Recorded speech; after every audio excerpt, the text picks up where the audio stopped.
සියලු දෙනාටම සුබ දවසක්. යේසු පිහිටයි. ගලාතිවරුන්ට යවුම් පත්‍රයේ පළවෙනි පරිච්ඡේදයේ 11 වෙනි පදය. ඉතින් සහෝදරයනි, මා දේශනා කළ වූ සුභාරංචිය වනාහි මනුෂ්‍ය ප්‍රකාර වූ එකක් නොවන බව නුඹලාට දන්වමි. මක් නිසාද යේසුස් ක්‍රිස්තුස් වහන්සේගේ ඉරිදරව් කිරීමෙන් මිස මා එය මනුෂ්‍යයෙන්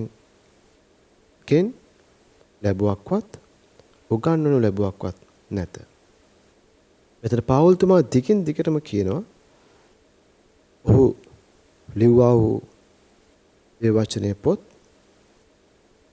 මනුෂ්‍යය විසින් ඔහුට උගන්වපු ලැබුවක් නෙමෙයි කියලා. ඔහු දිගින් දිගටම තැන් වල කියනවා ඒ සුභාරංචිය, ඒ දේව වචනේ ඔහුට ලැබුණේ යේසුස් ක්‍රිස්තුස් වහන්සේගෙන් කියලා. මොකද අවුරුදු ගානකට පෙර පුද්ගලයෙක් හම්බුණා. මේ පුද්ගලයා මේ යේසුස් වහන්සේ පිළිගැනීමෙන් පසු ඔහුට ගෙදර පැමිණීම සම්පූර්ණයෙන් තහනම් කළා. ඒ විතරක් නෙමෙයි, ඔහුගේ ඇඳුම් පැළඳුම්, පොත්පත්, සහතික ඒ සියල්ල ඔහුගේ දෙමව්පියන් විසින් පුළුසා දැමුවා. ඒ පුද්ගලයා සභාවට එන කාලේ අපිට කියනවා මේ බයිබලයේ පද මට කටපාඩම්. ඒවා කවුරු හරි මගේ ඔළුවට දාලා තිනවා. මම මේ බයිබලේ කියවලා තිනවා වගේ. ඉතින් හැබැයි මේ යේසුස් වහන්සේ පිළිගත්ත මේ පුද්ගලයා ඉස්සර කිතුණු පුද්ගලයෙක් නෙමෙයි, වෙන අන්‍ය ආගමක. ඉතින් ඔහු අතේ බයිබලයක් මීට පෙර තිබිලා නැහැ.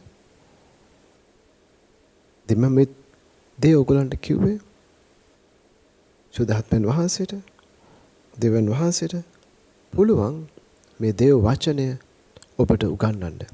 ඒ සිතේ ලියන්න. ඒ සිතට දමන්න. ඉතින් ඔහු හිටියේ නැවතලා හිටියේ සභාවේ අයිකුක් ගෙදර. ඒ වගේම ඔහුට ගෙදරින් එළවලා තිබුණ නිසා ඔහුට මුදල් අවශ්‍යතාවයක් පැමිණියා. මේ වෙලාවේ ඔහු රැකියාවකට ඇයදුම් කරලා ඒ සම්මුඛ පරීක්ෂණයට ගියා. මේ වෙලාවේ ඔහු අතේ කිසිම සහතිකයක් තිබුණේ නැහැ. ඒ තෝන් කිසිම ප්‍රශ්නයක් නැතුව ඒ රැකියාවට ඔහුව අරන් තිබුණා. මෙතනදී මම ඔයගලන්ට පෙන්වලා දෙන්නේ ඔහුගේ තිබුණා වූ ඇදහිල්ල. ඒ ඇදහිල්ලට දෙවියන් වහන්සේ ප්‍රතික්‍රියා දක්වලා තියෙනවා. ඉතින් දෙව වචනේත් කියනවා ධර්මිෂ්ඨ ඇදහිල්ලෙන් ජීවත් වෙයි කියලා. ඔහුට දෙවියන් වහන්සේ ඔහු තීරණයක් ගත්තා මේ යේසුස් වහන්සේ වත නොහැර ජීවත් වෙන්න. ඒ ගෙදරින් ඔහුව පිට මහාන් කරත්. ඉතින් ඔහුගේ ඇදහිල්ලට ඔහුට දෙවියන් වහන්සේ ඔහුට අවශ්‍ය වැඩ කරන ස්ථානයක් ඔහුට ලබා දුන්නා. ඒ වගේම මේ කාලේ මේ සභාව තුල සිසුරාදා උදෑසන සිට දහවල් වෙනකන් ප්‍රශංසා නමස්කාර සහ යාච්ඡා කාලයක් තිබුණා. සභාවෙන්ම දිවා ආහාරය තිබුණා. ඒ වගේම දිවා ආහාරයෙන් පසු මේ වචනේ උගන්වන කාලයක් තිබුණා. ඒ වගේම සවස්ම කාලේ නමස්කාර කණ්ඩායමේ පුහුණුවීම් තිබුණා. ඉරිද දේව මෙහෙට ලෑස්ති වෙන පිරිස. මම කිව්වේ සභාවේ වාතාවරණය. ඔහු ඒ වාතාවරණය තුර තමයි ගොඩ නැගුණේ. ඒ වගේම මම ඔයගලන්ට කියනවා අපි දෙවියන් වහන්සේ සමග ළඟ සම්බන්ධයක් ගත කරොත්, අදහිල්ලෙන් සිටියොත්, මේ පුද්ගලයන්ට දෙවියන් වහන්සේගේ වචනේ එළිදරව් කරා වගේ දෙවියන් වහන්සේටත් පුළුවන් දෙවියන් වහන්සේගේ වචනය අපිට එළිදරව් කරන්න. දෙවියන් වහන්සේගේ වචනය අපිට උගන්වන්න. දෙවියන් වහන්සේගේ වචනය අපේ හිතේ ලියන්න. මම නැවතත් කියනවා යෝහන්ගේ සුභාරංචියේ 14 වෙනි පරිච්ඡේදයේ 13 වෙනි පදය. උඹලා විසින් මාගේ නාමයෙන් කොයි දෙයක් ඉල්ලුවත් මම ඒ ඉෂ්ට කරන්නෙමි. නැවතත් මම කියනවා යෝහන්ගේ 1 වෙනි යවුම් පත්‍රයේ 2 වෙනි පරිච්ඡේදයේ 27 වෙනි පදය. නුඹලා ගැන වනාහි නුඹලා උන්වහන්සේගෙන් ලැබූ ආලේපය නුඹලා තුල පවතින්නේය. යමෙකු විසින් නුඹලාට ඉගැන්වීම ඕනෑ කරන්නේ නැත. එම ආලේපය සියල්ල ගැන නුඹලාට උගන්වන ලෙසද. පවුල්තුමා මෙතන කියනවා අපිට දෙවියන් වහන්සේ අපිට උගන්වනවා කියලා. ඉතින් අපි බැලුවොත් පවුල්තුමා හැරණ කොටගෙන අලුත් කිව්සමේ වැඩිපුරම පොත් ප්‍රමාණයක් ලියලා තියෙන්නේ යේසුස් වහන්සේ ළඟින්ම සිටපු ගෝලියෝ තුන්දෙනා. මේ පේතුරු, යොහාන්, යාකෝබ්. ඔගොල්ලෝ එපොත් නැවත නැවත කියවලා බැලුවොත් ඔයගලන්ට තේරෙයි දෙවියන් වහන්සේ ගැන බලවත් එළිදරව්වක් මේ පුද්ගලයන්ට තියෙනවා. මේ පුද්ගලයෝ මේ ලෝකේ යේසුස් වහන්සේත් එක්ක ඉද්දී ඔවුන් ළඟින්ම ආශ්‍රය කරන්න ඇති, ළඟින්ම ඉන්න ඇති.